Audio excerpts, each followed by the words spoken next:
GetPayroll, the Payroll Book author. I love it. Ooh. We wrote the book. We want to talk about the book. So thank you for having this recorded already, Michael. It's awesome. So hello. So normally we go live on Facebook and then I put it on YouTube, but this is great. We can zoom right into the meeting. I love it. And thank you so much for this because I really am interested in what you have to share. So I'm Adrienne Barker. I have candid conversations with Adrienne Barker, and I also sell logo merchandise, promotional products, which is what I love. Very good. And you are Mr. Charles Reed of GetPayroll with the open door policy. I love that. That's me. So first, you really have a lot of, in the other program, I had everything going across, you have so many titles. Well, you get old, you accumulate them over the years. It's a good thing you have 4 letters in your last name. Well, you're a young guy. So I want to hear, tell me about your open door policy. I thought that was interesting. Well, we do payroll for lots of clients, lots of people, and a lot of people have questions. So anybody's welcome to call our office, talk to my staff, and if they can't answer a question, they'll send it to me.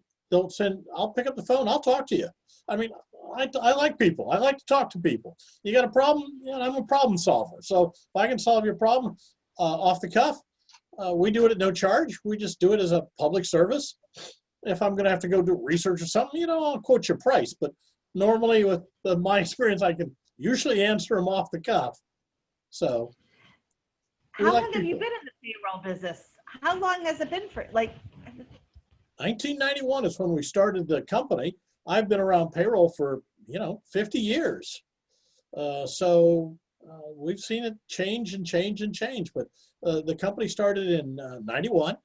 The franchisor that I bought the original office from went bankrupt, and we incorporated in August of 91 as a separate company and have been going ever since.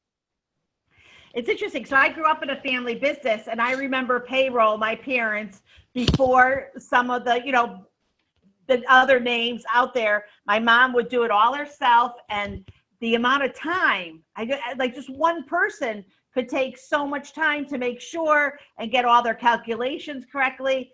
So I can't try to remember in 1991 what that looked like. Were there some other players in the field going at that time? Oh, sure. I mean, ADP and Paychex already existed. A lot of the other players are newer. We're now an old timer, but I grew up in a family business. My father did his payroll basically on paper spreadsheets that he created and mimeographed. Okay, if you remember that. And that was before Xerox. I remember the first Xerox machine we got. And when I was a young CPA, just out of college, I'd go back up there to do corporate taxes for him, and I'd audit all his payroll for him. And I told him, he said to stop doing it by hand, but he retired shortly after, so sold the company, and he and mother went to California. Oh, that's nice. I know a lot of people back, when ADP and the larger companies came in, a lot of people felt that they were too small, that their company was too small for such a large company, or that there wasn't a good match. A lot of people weren't sure of the match. So is that, what got you to go into the payroll business? Well, when I went and bought the franchise, it had a payroll piece already there. I basically hung out my shingle as an accountant. So, I'm a CPA. And so it was there, and I liked it, and we used it as a way to sell accounting. And then I took it on a partner 15 years ago, and about 7 years ago, I sold him the accounting practice because I was tired of doing accounting and taxes. And to do that and to be up to speed on payroll, it's a little tough to do both. So I sold him the accounting practice. I kept the payroll, and that's what I enjoy, and we do it, every day. I tell my staff I'm not going to retire. They're going to find me dead at my desk one day. I enjoy coming to work. I enjoy the business. I enjoy my clients. I enjoy the changes. I've spent the last 3 years on IRSAC, the Internal Revenue Service Advisory Council, going up to DC, except this year, 5 times a year, dealing with them. We just issued our annual report here the other day. having a blast. So it's a fun gig. It's a fun gig and a serious business. I mean, it really, when you think about it, payroll is so serious. And if you get it wrong, you're affecting someone's whole entire life. And I think, and nowadays it's even scarier with everything going on. So I'd like to ask you, that's my kind of first question is how many employees does someone need to start to get payroll? And then explain the seriousness of it. Like if you have someone like me who's horrible with numbers doing your payroll, you could really end up in the IRS jail. Yes. Well, you have to have one. Okay, just one. And if you incorporate or you file as a corporation, as an LLC, you're an employee if you work in a company. And you have to have payroll. If you take it all as distributions, the IRS is going to come in at some point and recategorize that as payroll, tell you all the FICA taxes and withholding taxes you owe, plus penalties and interest. They'll get you. And it's that serious. If you mess it up, they will find you. It's not a matter of if, it's a matter of when. And there's all kinds of people looking at you all the time. If you're paying people under the table, paying them cash instead of payroll, it takes one disgruntled employee to go down and file for unemployment. And 2 weeks later, the auditor's in your office going through stuff. It's that simple. They will catch you. Is there this is going to sound like a little crazy question, but is there an age group that tends to pay people under the table? I've always wondered this. Is it like the older generation that says, well, you know what, I could do it?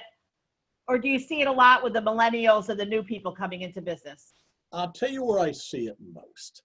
I see it from people who grew up in a different culture, where taxes are something you cheat on, you avoid, you only pay when you get caught, rather than the voluntary system we have in this country.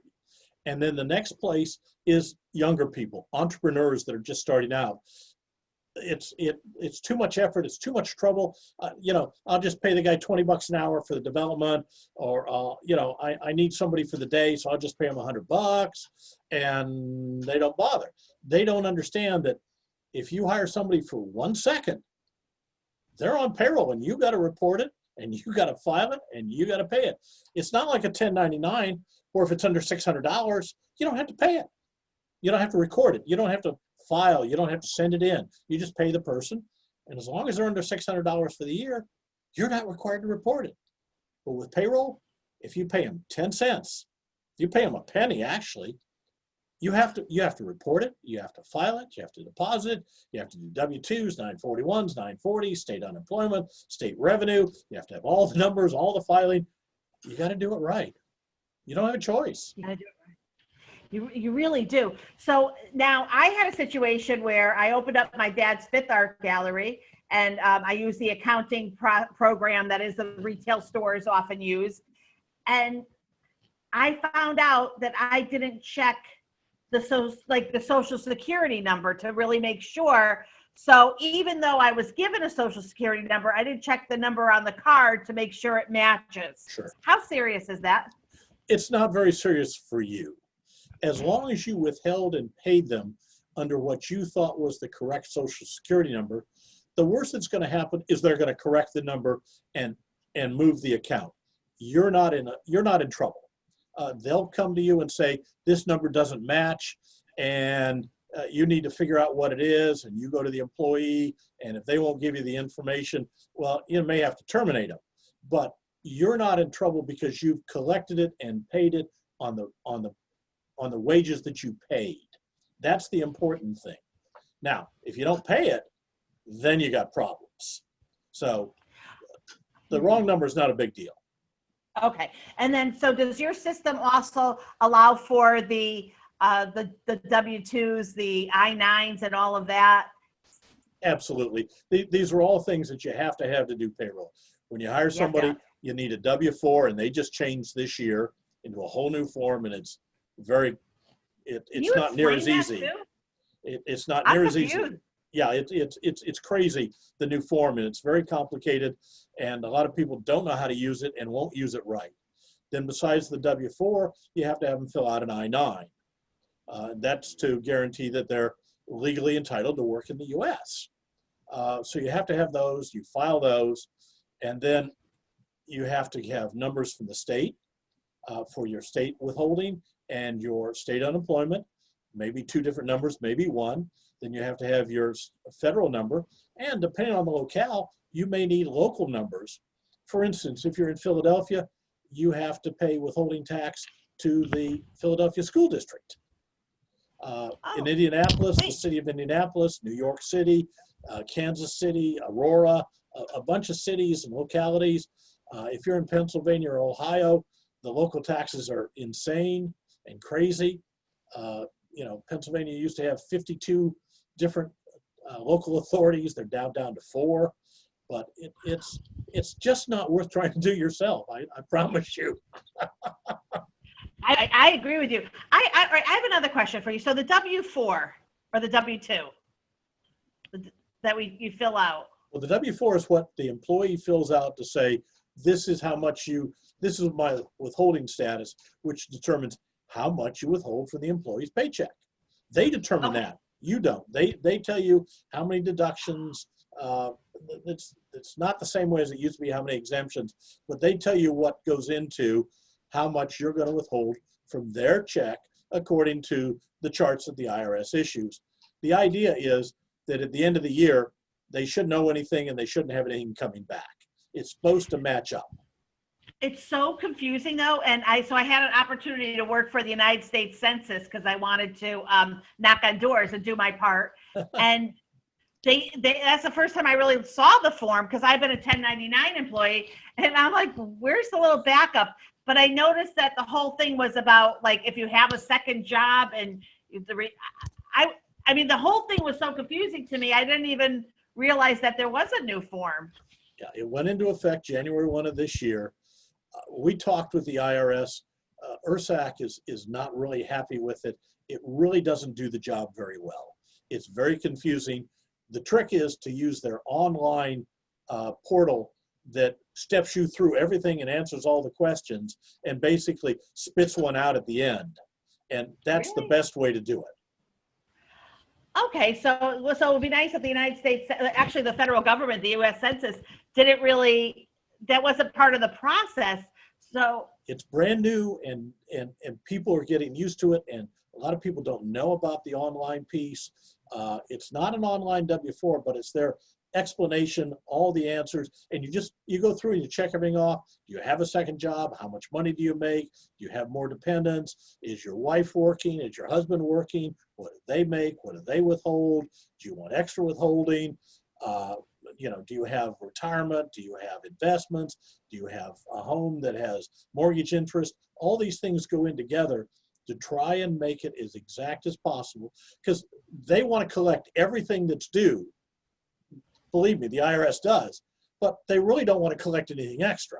I mean, they're not out there to live off of your money. You give it to them, they'll hold on to it for you, but that's not their job. Their job is to collect all the taxes that are due and only the taxes that are due. So that's why they've tried to improve this. It just has a ways to go yet. So if I was employed, so I'm a contractor, independent, I see, but if I was employed with a company, if I worked for Old Navy and I worked there for 4 years, on January 2nd, did they send me a new W-4 for me to fill out? No, this is one of the things that we disagreed with. The last time they changed the W-4 form, everybody had to fill out a new one. That was 20 years ago. This time, we as a service bureau and you as an employer have to maintain both the old and the new systems. Oh, wow. Until they go away. You can't use the old form anymore, but if they filled out the old form last year or the year before, whenever, you still have to withhold on that basis and calculate their taxes on that basis. And then if they are new hire this year, you have to use the new W-4 form and the new basis and the new way to do it. So we're having to maintain 2 systems at the moment. It's not easy. Wow. But this is why you need a GetPayroll. Like this is, I mean, if we could just talk about all the checklists, this is a big one right now. And then, so do you also have a system where people can clock in on their computer or phone? Absolutely. We have a full set of timekeeping. They can use their phone, they can use their computer, they can use the network, they can use a time clock, they can use cards, they can use magnetic cards, they can use biometrics, whatever works best for the particular employer. And it varies. I mean, biometric is really good.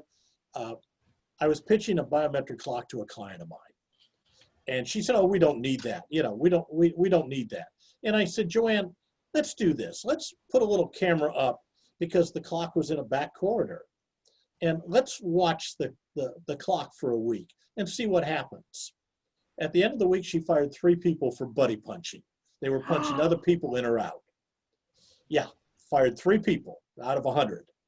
And got a biometric clock because if you don't monitor that clock, people will cheat if they can. I work for Colgate-Palmolive. I'm sorry? No, I interrupt you. I apologize. Was it because someone was lazy and said, hey, Joe, clock me out while you're clocking yourself out? No, or it's more was like it clock me in, okay, because I'm going to be late. It happens all the time. Really? Oh my gosh, the biometrics is the way to go. They estimate that somewhere between 1 and 10% of your payroll is wasted if you don't have a timekeeping system. Wow. When I worked for Colgate-Palmolive just out of the Marine Corps, I was labor before I went to college. The clock was an old manual punch clock like you see in the old movies. But the supervisor was there and he turned on the clock 5 minutes before the shift started, and 5 minutes after, he unplugged the key and took it with him. If you came in late, you had to get him to turn on the clock so you could punch in. And they had to manage the clock. Otherwise, you'd have ghost employees and buddy punching all the time. Wow. Wow. All I remember is I could never get the thing lined up correctly. And I was always yelled at because I had like the sloppiest time cards, because then I kept putting it in. And finally, I think they got rid of the whole system because of me. Yeah, so it's gotten better.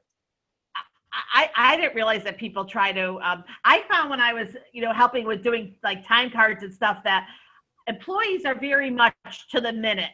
I got in at 7:47 and that's the time I want to be paid from. And, it's difficult having to add up those, the time before and after, and everyone's always so confused. And some companies are like, I don't care if you get there early, you're getting paid for the hours that you're working. What is the real rule on that? You can't do that. If they're working, you have to pay them. If you allow them to come in early and work, not sit around and have a cigarette, but if you let them on the job early, the moment they start working, you got to start paying them. And you have to pay them until they stop working. So with employees, they're very, very precise about the moment they clock in, but they're not near as precise about the moment they clock out. If, that gets delayed 5 or 10 minutes because they have to use the restroom or they have another cigarette or they need something for the lunchroom, they don't come back and say, oh, well, I really quit working 5 minutes earlier. That normally doesn't happen. They normally don't let the supervisor know that. That is so true. I think that this is so important that every company really has to make sure they have a system for logging in and logging out, because you don't really want to put that on the employee to have to try to, manage it themselves or come up with a time. And I know a lot of, who tends to do that a lot? That I don't even know why they're not using a payroll system, but unemployment agencies. Well, unemployment agencies, it's a fact that you have to look for jobs and you have to report that and so on and so forth. But timekeeping is terribly important for most employers. I mean, if you're sitting there at the desk. Temp agencies, temp to hire companies. Oh, temp to hire, yeah. And they do. A lot of them have very sophisticated timekeeping systems. Oh. Okay. But again, they're billing the employer for the time. So if the time's a little large, well, they just bill the employer. So they're not as concerned about that last minute. The employer who hires them needs to be, and say to the temp company, oh, no. You got him down from 8 to 5, but he didn't show up until 8:15 and left at 4:45. So I'm not going to pay you for that because, his time was 8 to 5 and we're going to bill you for it. If he wasn't there, you're going to have to pay for it anyway. So the employer, if he's using temporary staff, has to keep track of it. He has to set them up on some sort of timekeeping. And not just a sheet of paper? What about the old-fashioned sheet of paper? It works. It works, but there's no clock on that paper that is going to guarantee when he signs it that that's the time he signed in or signed out. So if he shows up at 8:05 and puts down 8 a.m. and signs it, how do you know? Right. Okay, so that's why electronic systems or manual punch clocks, anything with the built-in clock that requires them to do something, even if it's just swipe a card. We just put one in for another company. It's their security card and their payroll card. So they swipe the security system, and then they swipe the payroll system as they go by. They do it twice because if they want to run out to the car or they have to go get a guest or something like that, they don't want to be clocking out of the payroll system. They just want to clock out of the security system. So Interesting. All right. Now, how about this? So have you ever seen where a salaried employee would clock in and out? Oh, yeah. There's several situations where you need to record salary hours. And then there's certain salary jobs that actually pay overtime. Okay. New CPAs working for a big accounting firm, they pay them overtime over 40 hours. So, yeah. And then what comes to mind offhand is you have to report hours for salary people to the state of Oregon and others. You have to, and frankly, most of our clients that are there just report 40 hours a week and don't track the salary people, even though they're required to. They just report the 40 because that has to do with certain benefits from the state and so on. You have to work so many hours and you get so many things per hour and this kind of thing. So yeah, there are cases. Okay, interesting. That helps me. Thank you. This is such a great conversation, by the way. You probably saw my SCORE thing. So have you done anything with SCORE? I'm a SCORE mentor. You are? Yes. I am too. So very lovely. I'm the vice president here for Volusia Flagler. And have you had SCORE presentations? Yeah, in fact, that's what I signed up for, is to do presentations as opposed to the individual mentoring. I do some of that, but really I would much rather do presentations on payroll. So this year it's a little tough with COVID, but yeah. But isn't it more important this year with COVID that because people are now working remotely, that they have a system like yours, and that makes it much easier to be able to keep track of all your employees throughout the United States or globally? And you can do your timekeeping remotely from their computer at home. So yeah, the anything that disperses employees and reduces oversight of management, you need systems to compensate for. Because, if you're 3 guys in an office, you and 2 employees, well, you're there. You see them when they come in. You see them when they leave. When they go to lunch. It's not a big deal. But if they're working from home or they're in other states, and you multiply that by 100, well, if you don't have systems in place, you're lost. Yeah. I mean, it just, obviously, you really have to have something like this. All right. So I want to ask you about COVID-19 and payroll. And the payroll protection, there's not a lot of companies right now that are talking about what to do if your employee has COVID-19. I ask a lot of people what their company's policies are, and a lot of people are like, it feels like iffy to them. They're not really sure, if they're able to go into work if they're sick, or if they're going to get paid if they're not sick. And I had heard that the payroll protection, that it pays 2 weeks if you have an employee that's off for 2 weeks for COVID? Yes, there are some under the FFRCA. If you have an employee that has to be home for COVID-related circumstances, either they have it, they have to stay home with the kids, with the wife, whatever, you're required to pay them. If you're under a 500-person employer, you're required to pay them up to 12 weeks. Now, the Wait. government gives you a credit back for that, okay? But you have to pay it out, and then you get it back against your 941. We have very few employers that have actually taken advantage of it. Most of them have either laid people off or continue to pay them. We have a lot of people that are working from home, even though the kids are sick. One of my people is out right now, granddaughter who lives with them. The daycare came down with COVID. They're testing the grandbaby. She went and got tested. She's clear at the moment, but she's working from home for 2 weeks. And we're just paying her full hourly wage while she works from home. So that's what a lot of our clients are doing, is they're just having people work from home, even though it's COVID related. So, and really the number of COVID cases, we're at what, 12 million COVID cases out of 330 million people. It's a large number of cases, but in terms of if you've got 5 people working for you, you probably don't have a case. If you've got 50, maybe you have 1. So the shutdowns are far more dire for the companies than the actual COVID itself on employees, because it's still, as widespread as it is, it's still a small number in compared to the population. And a lot of it, of course, as we know, is older people and nursing homes and so on, and they're not in the workforce. So, you know, when the nursing home for 100 people all come down with COVID, nobody's not working. I mean, the people at the nursing home are still having to work and take care of them. So that's not the big effect on payroll. The mandated shutdowns is the big thing of having to have people at home. And if they can't work from home, that's where you have a real problem. Then you have to pay them even though they're not working. Okay, so I know someone that happened to, and their company, they're having a lot of the drivers, so the drivers have to be on the road, are testing positive, and they're being quarantined.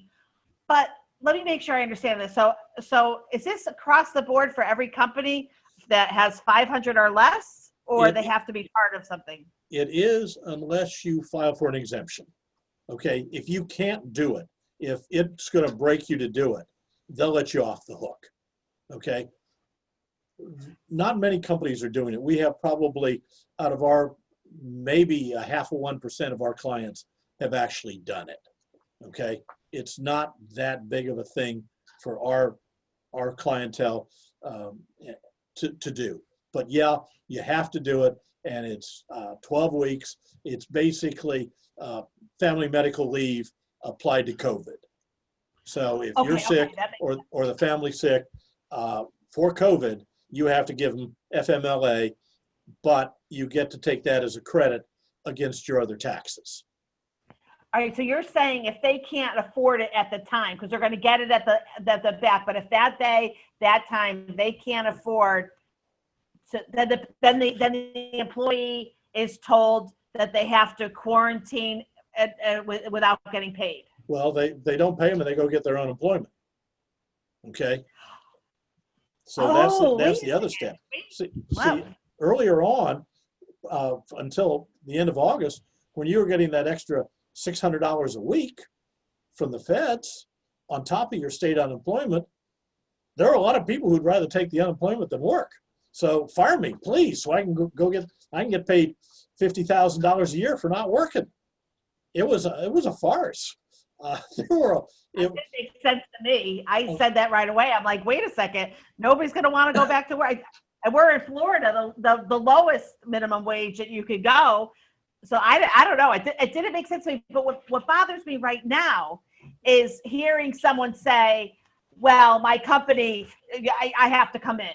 You know, I have to go in, even if I've heard where,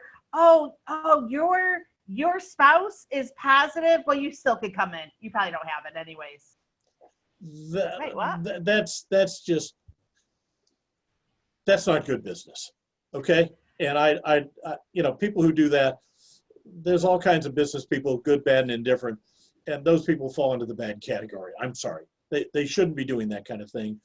They should be trying to take care of their employees, pay them if they can, get the credit back for it. If not, make sure they get their unemployment, help them with that, whatever it takes, because you're going to want them to come back at some point in time, and good employees are hard to find, as we all know. So. And your reputation too. So I don't want to beat this dead horse, but I want to say that if you are an employee that needs to take time, or your spouse needs to take time, and you're concerned about your position, you should ask if they're covered, or if you can take it under the FMLA Act. Absolutely, because it's emergency FMLA, and you need to ask about that, and they should be paying you, 75% under FMLA, 100% under this, but they should be paying you for that period of time you're out because of a direct COVID relation. I mean, the kids are having to be home, so you have to stay home and take care of them because the school shut down from COVID. That counts. The spouse is sick from COVID, and you have to take care of them. You've got COVID, and you have to quarantine. Your town is quarantined. You're told to stay. Like early in the year, there was a shutdown. Nobody was supposed to work unless you were an essential employee. That counted. So all of that comes in, and yeah, you should talk to if you're an employee and COVID's affecting you like that, you need to talk to your employer. If you're working for a small employer, they should be taking care of you. You know what? Thank you, because this is not a conversation that I'm hearing a lot. And, I'm involved in my local chambers, and I'm involved in business. I'm sure I miss meetings. I'm not going to every meeting, but this is not something that I'm reading a lot about. There's not a lot of articles about it. It sounds kind of like we're not talking about it. So I really appreciate it.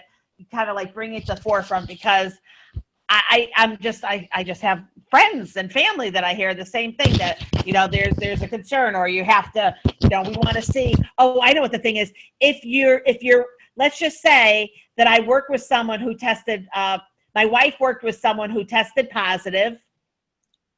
So now I don't know, and the company and it takes me 3 days to actually get a test result back. And the company says, well, you're responsible for that. We don't do anything until we know you're positive. No, that's not going to fly. You need to talk to your labor department about that, because that's not the way it's supposed to work. And, the companies are getting recompense for this. So it's not like they're out the money. So if they take that kind of attitude, you need to take it up with your labor regulators in your state. They should help you with that. Thank you. This is a big deal, by the way. This is a really big deal. Okay, one more question before I let you go. I really thank you so much. Okay, the next question is this one. When I worked for American Cancer Society, which I loved every minute of every second that I worked for ACS, when you went on vacation, you truly went on vacation. They kind of like kicked you out of everything. They said, we don't want you, you're on vacation, you're PTO time. So they would block you from now that may be not everyone, so don't get mad at me if I say this and your office didn't do it. But I have seen when people are off that they will limit the access that you have, because they want you to enjoy your time and not be, working, because they're concerned about you're working when you're not being paid. That's their privilege. They don't have to give you access to anything at the office if you're on vacation. That's, I'm not sure I agree with that, but I agree with the fact that if you're on vacation, you should be on vacation and turn off your phone and don't plug into your email. You need time to decompress. So I believe in that. But yeah, that's a choice they make.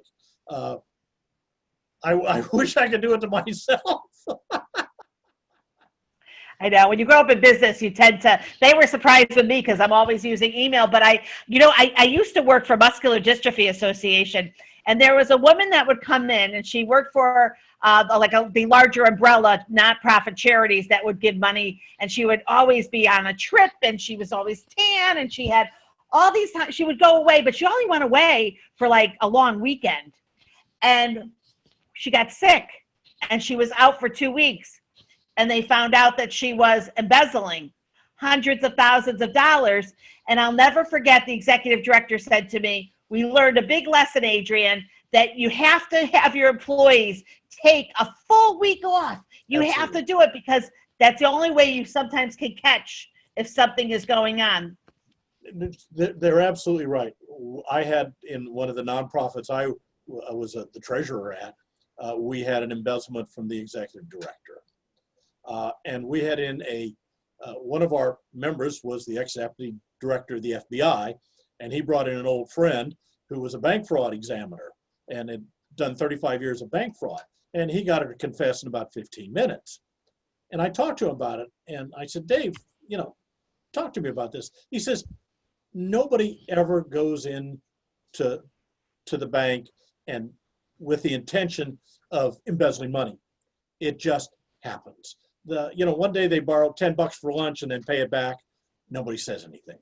They do it again, and one day they don't pay it back. And they never get caught. Then they do 20, and then it's 100. And then it goes on, and it accelerates, and they're just on this slippery slope, and it goes on for years until they get caught, like your friend, or your acquaintance, excuse me, they get sick, and somebody else gets into the work and goes, what's going on? Or the auditor gets into it, or somebody gets into it. The woman in Illinois that worked for one of the counties that got like $50 million over 30 years. She had a horse farm, and finally she got sick. So yeah, your people need to take vacations. Yeah, it's so interesting. I love, anything to do with payroll. So even though you sell all the processes, you know so much about payroll, and it kind of combines with your knowledge of HR, which to me is really cool. I love that. So it's a nice round way about you, Mr. Reed, to match your round head. Yeah, exactly. Thank you. You're so versed in payroll, and I think that's great. So you are nationwide? Yes, we're currently, I think we're in 47 states, but we're capable of working in all of them. We've had clients in all of them at one time or another. So yeah, we're nationwide. We got into the internet back in the 90s and went nationwide. Wow. We're probably one of the smaller of the national firms, but we enjoy it, and we work in all the states and deal with them, and it's fun. We've got clients all over the place, and it makes for an interesting mix. I said, any children? Or you have children that'll be coming into the business? No, my children went other ways. I married a woman with 5 children. Nice. And adopted the 2 babies. The boys were older and didn't choose to be adopted. But my baby's 56. So, she doesn't like to be reminded of that. And why? Ruth and I were married for 45 years before she passed. So I'm sorry. I claim insanity about marrying a woman with 5 kids, but we had a very good marriage, and lasted longer than most of them do these days. So it was pretty good. But no, I've got key employees that the company's going to go to in the end. So I love that. Oh, that is really a beautiful thing to do. A handful. I call 5 children a handful. yeah, at a minimum. How many employees do you have? We have just over a dozen. Wow. Michael's a nice young man. I love it. He's very smart with the IT. I think that he's very smart. He reads the terms and conditions and knew that, I've been using the app, and I tell people just to delete it with the Be Live app. But I like the fact that he was concerned for you, and he should be. So he wasn't just concerned for you, he's concerned for all of his customers too, all of your clients. Right. I felt like that was his number one concern. So kudos to Mike. Michael's my videographer, and he does all of our videos and commercials and sets up these things and so on and so forth. And he's a very, very talented young man. We do commercials for our clients. Wait, what? What do you mean? We offer for new clients, if they sign up for payroll, to do a 30-second video commercial for them. And Michael and Pete are in charge of that. Pete writes the copy, or Michael writes the copy sometimes, and we shoot either live or over video 30-second commercials professionally done for our clients. Oh, Mr. Reed, that is intense. That is incredible gift to give. And what made you think of that? And when did you think of that? Well, you can't see it, but we built a studio for our video blogs and so on. And so we have this rather expensive studio sitting here with the equipment, teleprompters, cameras, lights, microphones, all this stuff. And I said, hey, this world of video, maybe some of our clients would like to take advantage of this. It's just sitting here. It doesn't cost us almost nothing. It costs Michael a couple hours of his time. I pay him for it anyway. So why not offer our clients an add-on service, a value add that ADP and Paychex aren't offering them? Wow. And then, so is that on your YouTube channel too? Do you post them all on your YouTube channel? We post them on YouTube as well. So, and we send them out to all our clients as a promo. So here's one of our other clients, helps build the community and hopefully gets them some business. I mean, we've done that. We have got a client that does garage floors. We did one for another blogger, podcaster. We did one for her because she didn't have a video commercial. She loves it. She says it's brought her more people than she knows what to do with. So we just do it for people we like and new customers and existing customers. And a 30-second video commercial in this day and age, you got to have video. I think it's absolutely, my gosh, it may even be better than a box of imprinted pens, which is what I do, custom logo merchandise. Video, that is really brilliant. That just shows you. Now, did I see a book? You're an author. This is my most current book. Let's see, the Payroll Book. Okay. It's a guide for small business and startups.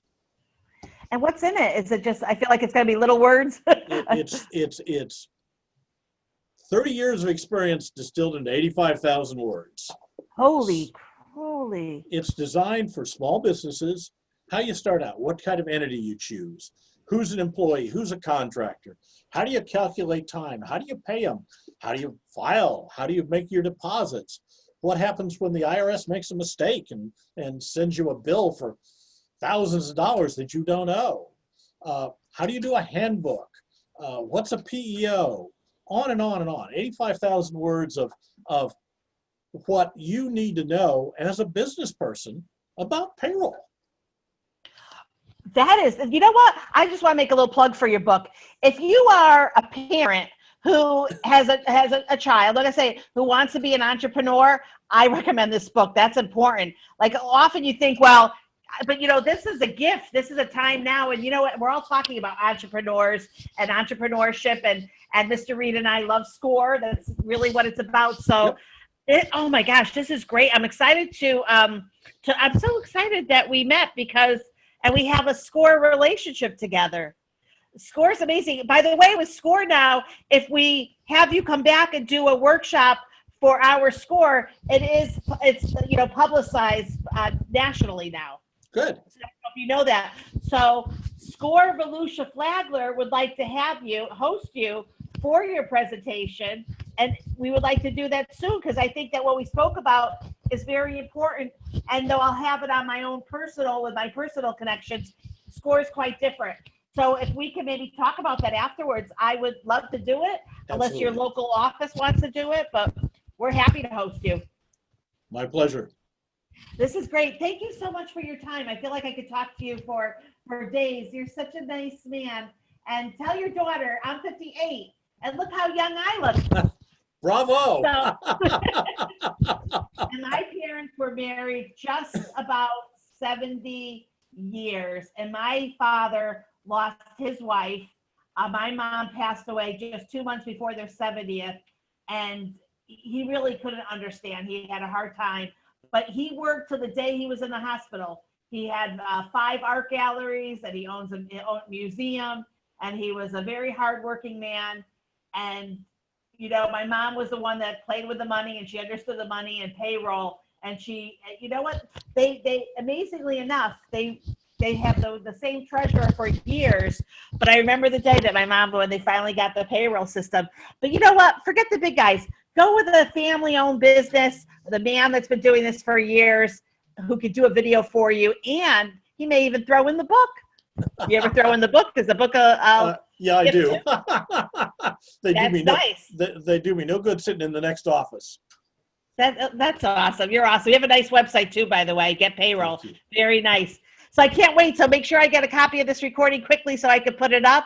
And thank you so much. Have a great, oh, wait, what's happening for Thanksgiving? I just have to hear. Who's going to be around your table? Probably a couple of friends. My daughter is going to her in-laws, and they're her in-laws, not mine. Yeah. My kids are all, I have a 14-year-old. See, at 58, I have a 14-year-old, so that's I heard that on one of your broadcasts. It was a surprise at 44. Yeah. Yeah. Surprise, surprise. I think we're going to do Cornish game hens and call it a day. I've done that in the past too. Yes. Thank you so much. Have a great rest of the day and night. And thank you so much for your time today. My pleasure, Adrian. My pleasure. Thank you. And tell Mike he's got to press the recording button off. Okay. Did he do it? Michael, you can turn off the recording. Michael, you're awesome. Hey, you're good looking too, Michael. That's a